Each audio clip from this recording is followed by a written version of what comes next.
राहतात. हिंदू धर्म आहे, जैन धर्म आहे. तर असे ह्या धर्माचे लोक असताना काय करतात, भारतामध्ये एकजुटीनं प्रेमानं आपुलकीनं राहतात. तर त्यामुळे भारतानं काय स्वीकारलेलं आहे, भारताच्या संविधानानं सर्व धर्म समभावाचे तत्व स्वीकारलेलं आहे. सर्व धर्म समभावाचे तत्व म्हणजे सर्व लोकांना, भारतामधल्या सर्व जातीच्या धर्माच्या लोकांना समान वागणूक, समान न्याय दिला जातो.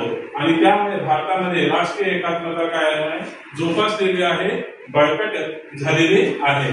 तर ह्या मध्ये विविध धर्माचे लोक आपले सण साजरा करताना दुसऱ्यांना सुद्धा काय करतात, बोलावून घेतात आणि प्रेमानं प्रत्येक सण, प्रत्येक धर्मातलं जे जे सण आहे त्या धर्मामध्ये ते सामील होतात आणि त्यांनी काय करत असतात, आपल्या प्रेमानं आणि आपली राष्ट्रीय एकात्मता बळकट होण्यास मदत करते. आणि त्यामुळे पूर्ण जगामध्ये, भारतामध्ये काय झालेलं आहे, लोकशाही बळकट आहे म्हणून त्यांना जाते. त्यानुसार भारतामध्ये मध्ययुगीन भारताची धार्मिक समन्वयाचे प्रयत्न सुद्धा झालेले आहे.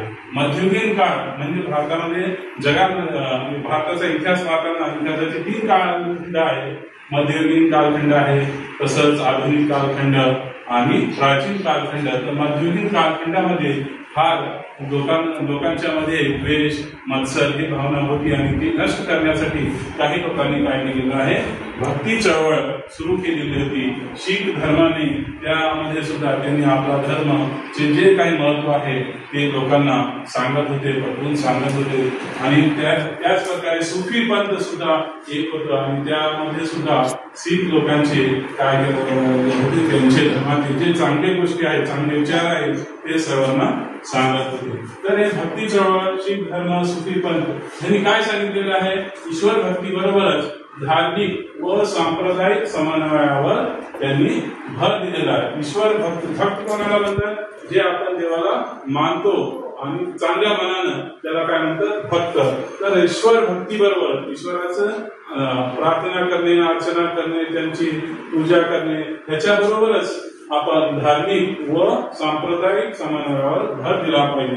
धार्मिक समन्वय म्हणजे काय, समेट आणणे, लोकांमध्ये एकजूट आणणे, प्रेम आणणे, आपुलकी आणणे.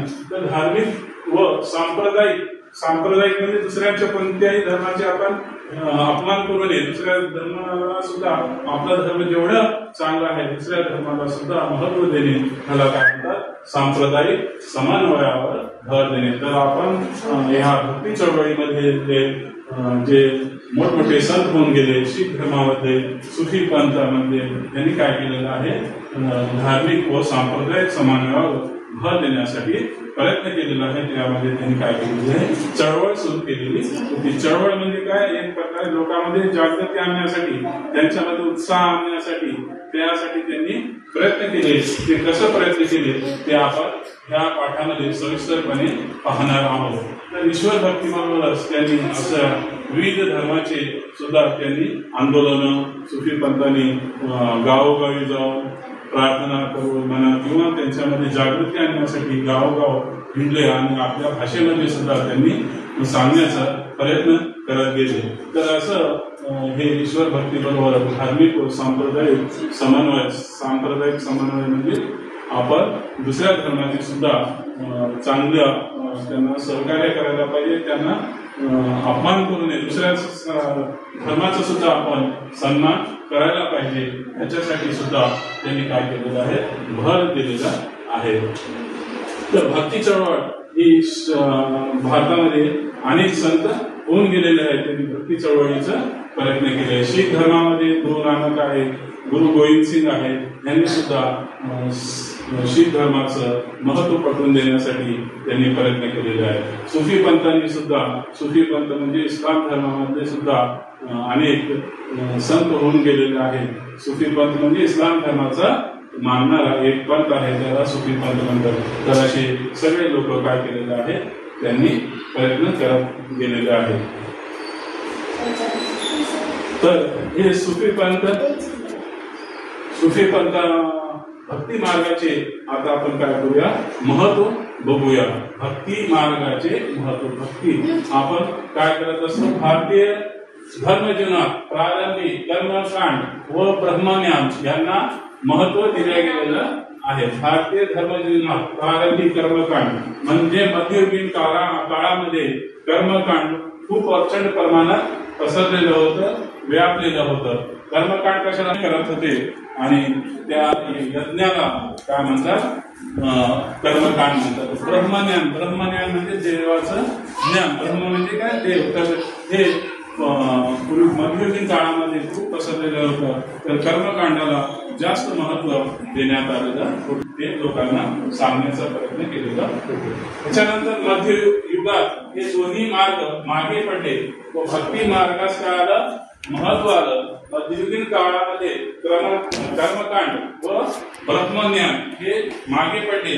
आपण कोणत्याही प्रथा परंपरा करत होतो. समजा काही धर्मामध्ये आपले लग्नाची असतील किंवा कोणतेही कार्यक्रम असेल, ते काय करत होते, लोक करत होते, तर यज्ञ करत होते, ते मागे पडले व भक्ती मार्ग म्हणजे देवाची प्रार्थना करणे, देव एक मानणे, माणुसकी मानणे, त्याला महत्व आले होते. या मार्गात अधिकार देण्याला महत्व नाही, धार्मिक समन्वयाला चालना आहे. या मार्गात म्हणजे भक्ती मार्गामध्ये अधिकार भेदाला महत्व नाही. म्हणजे जो पुजारी असतो तो पूजा करताना त्याला जास्त महत्व होतं आणि दुसऱ्या लोकांना जे कीर्तन करतात ते करतात त्यांना काय जास्त महत्व होतं. आणि जे सामान्य जनता होती ती सामान्य जनतेला काही महत्व नव्हतं, त्यांना अपमान करत होते. तर हे भक्ती मार्गामध्ये हे लोक संत लोक सांगू लागले, त्यांना चळवळ करू लागले. धार्मिक समन्वयाला महत्व. धार्मिक समन्वय म्हणजे आपल्या धर्मामध्ये सगळे काय आहे, विविध धर्माचे लोक राहत होते. जैन धर्म आहे, पारसी धर्म आहे, बौद्ध धर्म आहे. ह्या धर्माच्या लोकांना त्यांनी महत्व दिलेलं आहे. त्याच्यामध्ये समेट माणसामध्ये काय आहे, एकोपा राहायला पाहिजे असं त्यांनी प्रयत्न केलं. भारताच्या विविध प्रांतामध्ये स्थानिक परिस्थितीनुसार भक्तीपंथ निर्माण झाले. भारतामध्ये विविध पंथ आहेत, विविध प्रांत आहेत. त्यात महाराष्ट्र असेल, कर्नाटक असेल, आंध्र प्रदेश आहे, त्या प्रांतामध्ये काय झालं, त्यांच्या तिथे जी बोली भाषा बोलली जाते, जे ते सण साजरा करत असते त्यानुसार ते काय करू लागले, संत लोक, भक्तिपंथाचे लोक त्यांना सांगू लागले देवाची प्रार्थना कसं करायचं, भक्ती कशी करायची, माणूस माणसावर काय करायचं, दया दाखवायची, प्रेम दाखवायचं, ते आपल्या विविध प्रांतांमध्ये जे भाषा बोलल्या जातात त्या भाषेनुसार ते सांगू लागले लोकांना. संस्कृत भाषेवरील लोकभाषेचा अवलंब, प्रादेशिक भाषेचा विकास. संस्कृत भाषेवरील सगळे आपले गीता आहे, जे मोठमोठे ग्रंथ लिहिलेले आहेत, जे कोणत्या भाषेमध्ये लिहिलेले आहे, संस्कृत भाषेमध्ये लिहिलेले आहे. तर संस्कृत भाषामध्ये त्यांनी काय करू लागले, संत महाराष्ट्रामध्ये महाराष्ट्रामधले लोक, महाराष्ट्रामध्ये संत आहेत त्यांनी मराठी भाषेमध्ये, जी भाषा आहे प्रत्येक भाषा राज्यामध्ये काय असते, वेगळी भाषा असते, त्या वेगळ्या भाषेमध्ये ते आपापल्या स्वतःच्या प्रदेशामध्ये भाषेमध्ये कशी प्रार्थना करायचं ते सांगू लागले. लोकभाषेचा अवलंब. लोकभाषा म्हणजे जी राज्यामध्ये बोलली जाते भाषा, महाराष्ट्रामध्ये जी भाषा बोलली जाते त्या भाषेमध्ये सांगू लागले. त्यामुळे काय झालं, प्रादेशिक भाषेचा विकास झाला. प्रादेशिक भाषा म्हणजे महाराष्ट्रामध्ये कोणती प्रादेशिक भाषा आहे, मराठी आहे. कर्नाटकमध्ये कोणती भाषा आहे, कन्नड भाषा आहे. आंध्रामध्ये कोणती, तामिळ भाषा.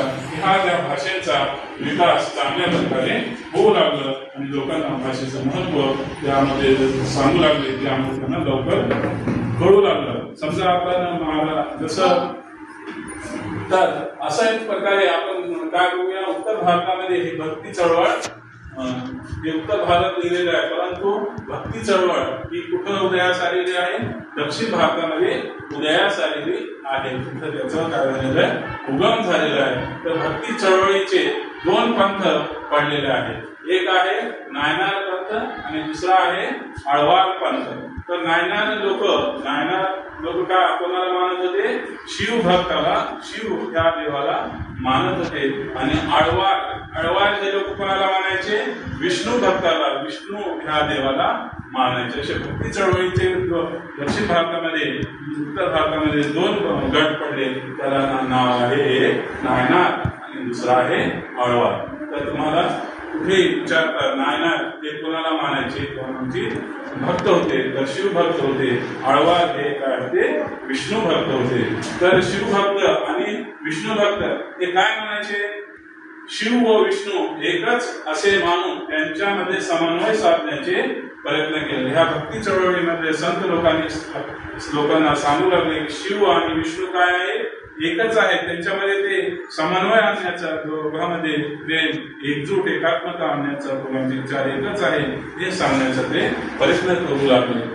तर हे शिव आणि विष्णू असे एकच मानून त्यांच्यामध्ये समन्वय साधण्याचा, त्यांच्यामध्ये एकोपा आणण्याचा, दोघांमध्ये तट पडू नये, दोघांमध्ये भांडणं लागू नये, दोघांमध्ये काही विरोध लागू नये, ह्यासाठी ह्या भक्ती चळवळीचे नायनारचे आळवार असतील हे जे मोठमोठे संत होऊन गेले ते संत त्या समन्वय साधण्याचा प्रयत्न करू लागले.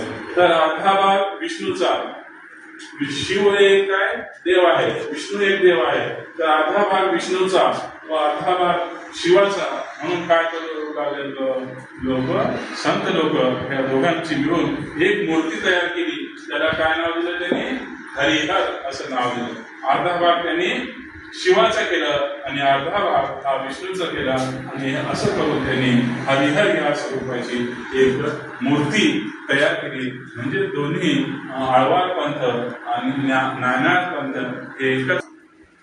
तर हे अर्धा भाग विष्णूचा व अर्धा भाग शिवाचा दाखवून हरिहर या स्वरूपातील मूर्ती निर्माण करण्यात आली. का आली, कारण ह्या दोघं काय आहे, एकच आहे आणि ह्या दोघांमध्ये काही संघर्ष उद्भवू नये, दोघांमध्ये काही विरोध उद्भवू नये, ह्यासाठी हरिहर ही मूर्ती स्थापन केली. ही मूर्ती त्यांनी तयार केलेली होती आणि दोघांमध्ये ह्या नायनार आणि आळवार ह्या पंथामध्ये काही होऊ नये, विरोध होऊ नये, ह्यासाठी लोकांनी प्रयत्न केलेला आहे. तर असे लोकांनी नायनार आणि आळवार पंथाद्वारे म्हणजे लोकांमध्ये जागृती आणण्याची, लोकांच्या मध्ये एकोपा आणण्याचं, माणुसकी हे निर्माण करण्याचा त्यांनी प्रयत्न केलेला आहे.